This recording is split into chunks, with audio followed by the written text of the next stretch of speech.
Got one question here. I'm only able to study for 10 to 15 hours a week. I'm in school and I have a busy course load. How should I balance everything? That's a great question. So if you have limited time to study, what do you do? Well, first of all, I would say if you have limited time to study, you want to be thinking about how to structure your time. You want to be waking up early consistently. You want to get on a regimen where you're carving out time in your schedule on a weekly and daily basis. So if I were in your shoes, I would structure my schedule something like that, like this. I would think of the LSAT as 2 courses put together, like a 6-credit course or an 8-credit course. And I would carve out time in my schedule every day or two where I'm blocking out 2 to 3 hours consistently. And maybe that's first thing in the morning before you get distracted with other obligations. Maybe it's on the weekend more so, on a day when you don't have classes. Maybe you are orienting your course load such that you're doing your other courses, because the LSAT is a course for you, later in the day so that you're doing your LSAT studying first when you're most awake and most fresh. If you're working full time and can only fit it in after working on the weekends, you want to carve out time there as well. So maybe you wake up extra early, you get to the office extra early, and you spend a few hours there, at least 1 or 2, before everyone else comes in.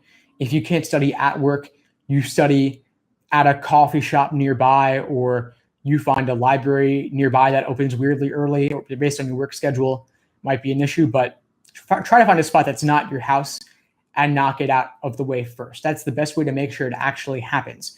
Make it a priority and use a strict schedule for yourself. Of course, I have schedules on my site. In particular, the day-by-day ones are especially useful for students.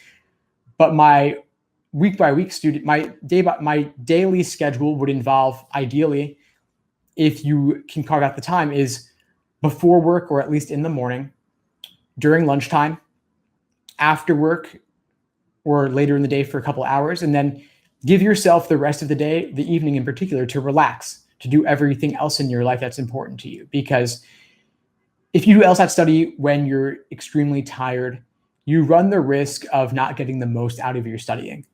And you don't want, there's nothing worse really than to do several hours of study and not get a lot out of it. So you're much better off if you do the studying when you're fresh and with a clear head, so that you're actually seeing the progress and getting results out of the work that you're doing. It's better to be tired when you're watching Netflix, or tired when you have a course that's not the most important to you, or tired just before bed during your wind down. That's okay. But doing a timed section when your brain's already fried from everything else in the day is not ideal. So I would say orient your schedule accordingly and have a plan for yourself. Don't just have your plan be whatever you feel like doing that day, or based on how you're doing that day. You want to at least have a goal that you're aiming at. And if you don't study all 3 hours, but you fit in 2 to 2.5, that's still pretty good too. So be happy about that.